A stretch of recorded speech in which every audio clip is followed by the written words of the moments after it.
നാണക്കേടാ മനുഷ്യ ഈ പെമ്പിള്ളാരുടെ പുറകെ ഇങ്ങനെ ബൈക്കും കൊണ്ട് നടക്കാൻ. എടീ 10-25 വർഷം സർവീസിലുണ്ടായിരുന്ന ഞാൻ നിനക്ക് നാട്ടിൽ നടക്കുന്ന സംഭവങ്ങളെല്ലാം അറിയോ?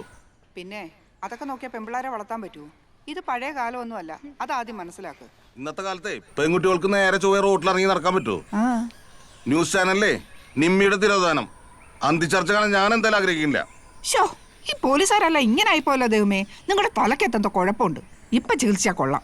എനിക്കല്ല കുഴപ്പം, നിനക്കാ കുഴപ്പം.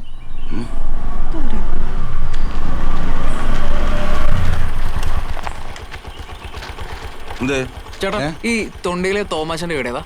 ഏതുണ്ട്? എനിക്കറിയൊന്നുമില്ല. നീ ആ റോട്ടിലങ്ങനെ പോയി അന്വേഷിക്കും.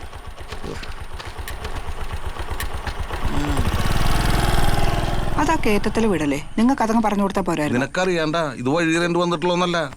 ഓരോരുത്തർ അറിയിക്കോളും. എന്നെ കുറിച്ച് അറിയില്ല അവന്, എനിക്കെല്ലാം അറിയാം. മനസ്സിലായ? ഇങ്ങോട്ട് വന്നേ. നീ അവളമാരുടെ റൂമിൽ കയറി നോക്കിണ്ട, മുഴുവൻ ചൈനക്കാരാ.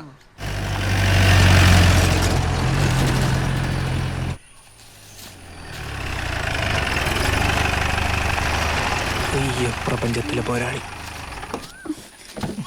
ഈ ചെറുക്കന്റെ കയ്യിൽ വണ്ടി കൊടുക്കരുതെന്ന് പറഞ്ഞിട്ടില്ലേ ജോസൂട്ടി? പിന്നെ എങ്ങനെ അവൻ ഡ്രൈവിംഗ് പഠിക്കുന്നേ? ഇതിനെ പിടിച്ചോണ്ട് അവൻ ഇരിക്കാൻ മേലെന്ന്. ഇതിനെന്നാ കൊടുത്തു? 5. ഒന്നില്ല.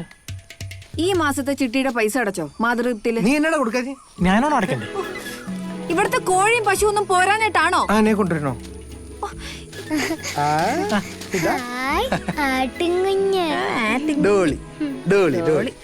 കിട്ടിയപ്പോഴേക്ക് പേര് കിട്ടോ? അത് നമ്മുടെ പുളിക്കല ജോർജ് ഇട്ടുചായന്റെയാ. പുള്ളി വിളിക്കുന്ന പേരാ. നിനക്ക് വേണേ വേറെ പേരിട്ടോ. ഒരു സാധനം കൂടി ഉണ്ട്. നന്നായിടാ. അല്ലെങ്കിൽ പിള്ളേർക്ക് ആട്ടുംപാല ബെസ്റ്റ്. അതറിയോ? അങ്ങനെ പറഞ്ഞു. എല്ലാം സപ്പോർട്ട് ചെയ്യാൻ ഒരു അമ്മച്ചി. ആടെ അടുത്ത് വെല്ലുമ്മച്ചക്കൊരു കോഴി. ഇത് നമ്മുടെ പേടയല്ലേ? അയ്യോ, ഇന്ന് മുതൽ ഇതിനെയല്ലേ ഞാൻ നേർച്ച കൊടുത്തത്? അതിനെ വിളിച്ചോണ്ട് പോന്നോ? എനിക്കതറിയാമോ. ഞാൻ നോക്കിയപ്പോ നല്ല മുട്ടയിടുന്ന പൂവനാന്ന് വിചാരിച്ചു. അല്ല, പേടയാന്ന് വിചാരിച്ചു. ഇതിന്റെ മുട്ടയല്ലേ ഞാൻ എല്ലാ ദിവസവും കടയിലേക്ക് തന്നു വിടുന്നേ.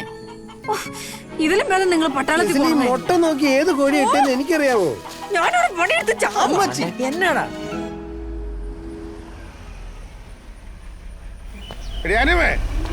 വിളിച്ചാ വരികയല്ലോ. ഇതൊരു പച്ചക്കറി കട മുഴുവനുണ്ടല്ലോ. എടി, ഇത് മുഴുവൻ ഓർഗാനിക്കാ. നല്ല ചാരവും ചാണകവും ഇട്ടുണ്ടാക്കിയത്. ഈ മുട്ടയും മുട്ടയില്ല, ഈ ചേമ്പും കാച്ചിലും ഈ ഓൾ വെജിറ്റബിൾസ്. എന്റെ പൊന്നാരിയമ്മ, ഇന്നത്തെ ലേലത്തിന് നീ കൂടെ വരേണ്ടതായിരുന്നു. എന്നെ പിടുത്തമായിരുന്നു അറിയോ? നമ്മുടെ കോച്ചേരി ബാബു എന്നോട് വാശിക്ക് മത്സരിക്കാൻ ഞാൻ വിട്ടുകൊടുക്കുവോ? നിനക്കറിയോ, ആ 10 കോഴിമുട്ട 4000 രൂപയ്ക്ക് ഞാൻ പിടിച്ചേ. 4000 രൂപയോ ഈ മുട്ടയ്ക്കോ? പിന്നെ ഞാൻ തോറ്റു കൊടുക്കണോ? പിന്നെ വികാരിയച്ഛനും ഉണ്ടായിരുന്നു എരിവ് കയറ്റാൻ. വെറുതെ അല്ല. പിന്നെ അതുപോലെ തന്നെ ഈ കാച്ചിലെ നല്ലപോലെ പുഴുങ്ങിട്ട് നല്ല തൈര്യമതി കൂട്ടി ഒരു പിടുത്തം. ആര്? അല്ല, നിങ്ങൾക്ക് വേണമെങ്കിൽ എല്ലാവർക്കും കഴിക്കാം. ഭയങ്കര ദാഹമേ. വേണമെങ്കിൽ ഒരു ജ്യൂസ് അടിക്കുക അല്ലേ? നോക്കൂ, പൈനാപ്പിൾ നല്ലതായിരിക്കും അല്ലേ? നല്ലതായിരിക്കും.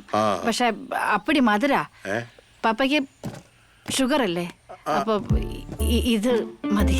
നല്ലതാ, അടിച്ചോണ്ട് തരാവേ. എനിക്ക് ചൊറിഞ്ഞ് കേറുന്നുണ്ട്.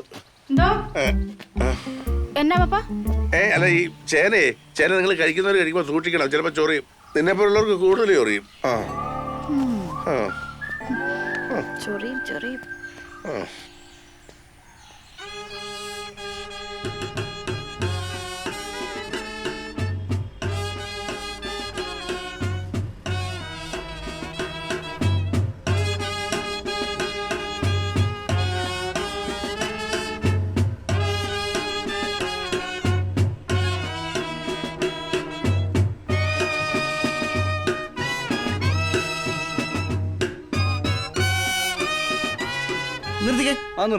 നമുക്ക് ഇവിടെ എന്താ ചെയ്യാൻ പറ്റുന്നത്?